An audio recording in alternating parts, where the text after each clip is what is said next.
नमस्कार, world news में आपका स्वागत है। बांग्लादेश जंग का मैदान बन गया है।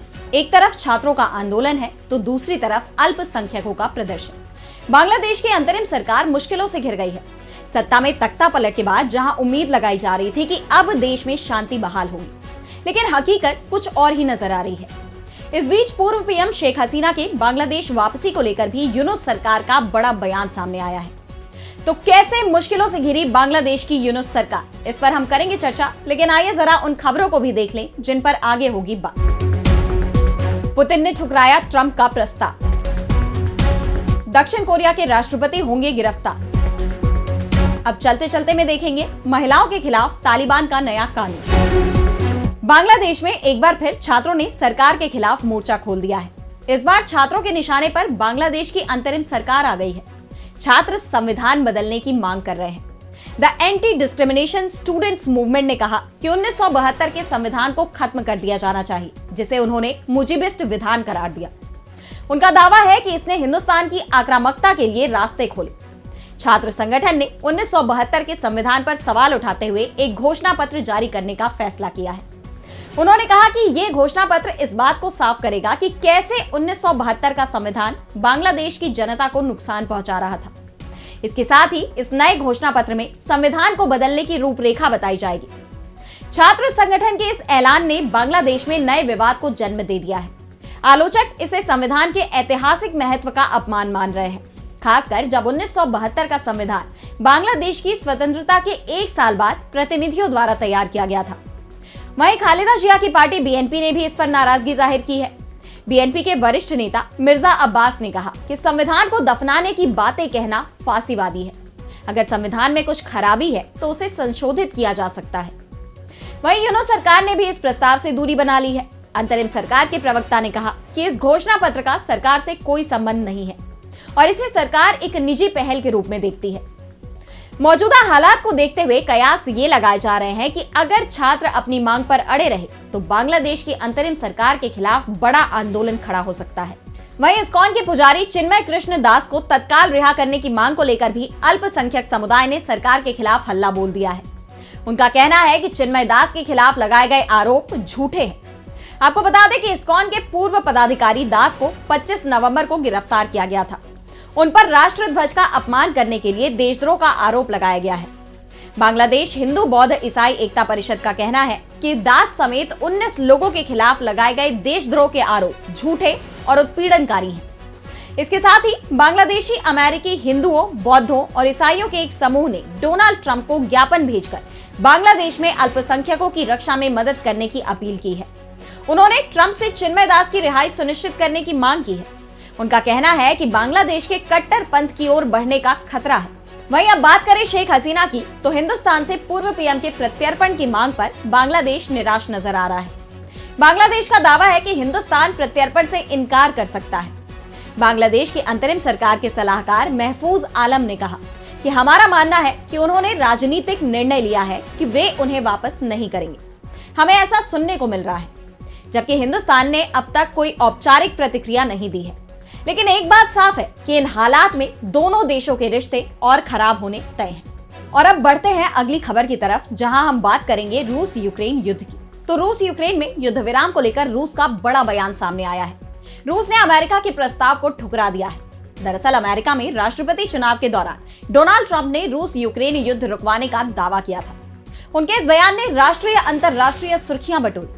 और अब जब उनके सत्ता ग्रहण का वक्त नजदीक आ रहा है तो ये सवाल लगातार तूल पकड़ रहा है कि क्या ट्रंप ये जंग रुकवा पाएंगे, क्योंकि फिलहाल ऐसा होता दिखाई नहीं दे रहा। डोनाल्ड ट्रंप ने रूसी राष्ट्रपति व्लादिमीर पुतिन को युद्ध रोकने का प्रस्ताव दिया था। ट्रंप ने कहा कि इस युद्ध से बहुत सारे जीवन और परिवार बर्बाद हो रहे हैं। अगर ये युद्ध चलता रहा तो ये बहुत बड़ी और बहुत बुरी चीज हो सकती है। लेकिन पुतिन ने ट्रंप के शांति प्रस्ताव को ठुकरा दिया है और ये साफ कर दिया है कि वो इस मामले पर अपनी पिछली मांगों से पीछे नहीं हटेंगे और ना ही कोई समझौता करेंगे। इससे पहले भी कई मौकों पर पुतिन कह चुके हैं कि वो युद्ध के मामले में समझौता नहीं करेंगे। वो अपनी बात पर कायम है। रूस यूक्रेन युद्ध की शुरुआत से ही पुतिन की सबसे बड़ी मांग यही रही है कि यूक्रेन को नाटो में शामिल नहीं होने देना है, क्योंकि यूक्रेन का नाटो में शामिल होना रूस की सुरक्षा के लिए घातक हो सकता है। नाटो की पहुंच रूस की सीमा के पास बढ़ जाएगी ऐसे में पुतिन अपनी मांग पर अड़े हुए हैं। हालांकि डोनाल्ड ट्रंप की टीम ने यूक्रेन के नाटो में शामिल होने के वक्त को 10-20 साल तक टालने का प्रस्ताव दिया है, लेकिन पुतिन साफ कह चुके हैं कि यूक्रेन ना तो अभी नाटो में शामिल होना चाहिए और ना कभी।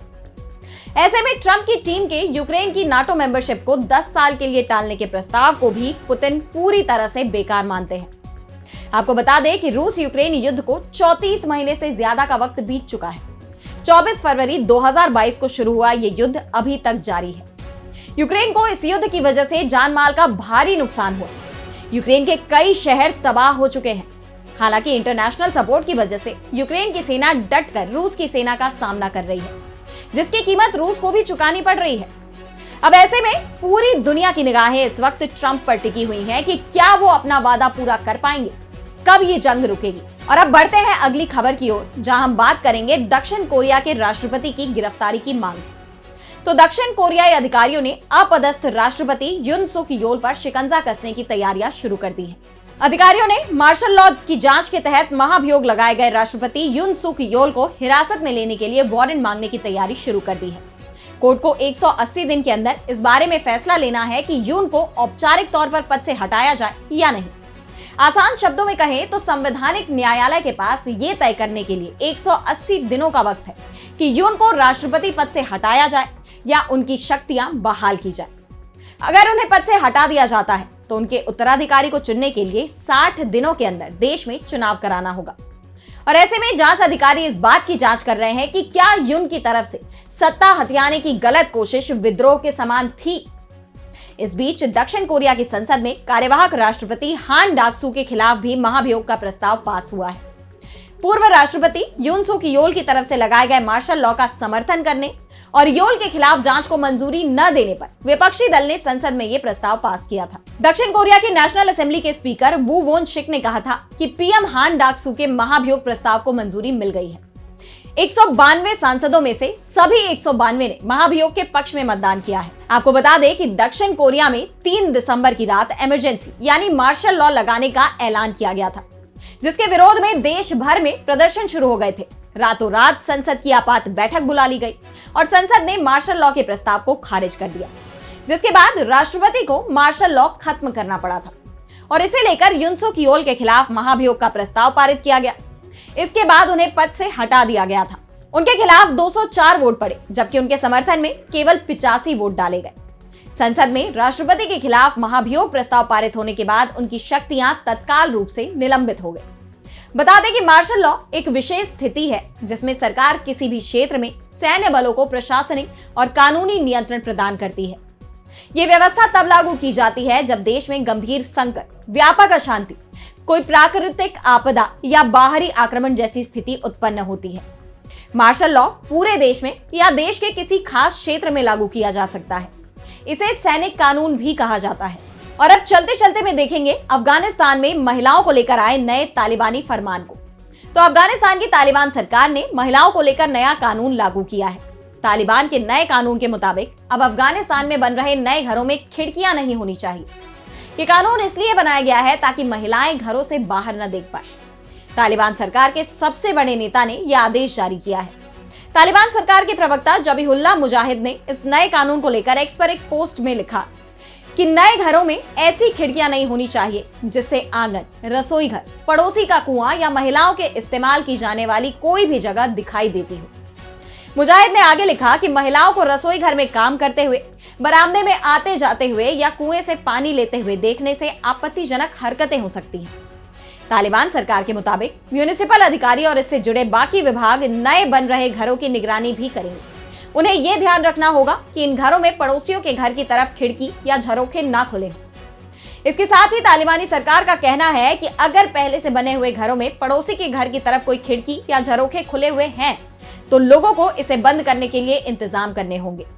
घर के मालिक को अपने घर में या तो खिड़की की तरफ एक दीवार बनानी होगी या फिर कुछ ऐसा अलग इंतजाम करना होगा जिससे कोई भी पड़ोसी या बाहरी व्यक्ति उस खिड़की या झरोखे से घर के अंदर ना देख पाए। बता दें कि अगस्त 2021 में अफगानिस्तान की सत्ता में आया तालिबान महिलाओं के अधिकारों पर रोक लगा रहा है।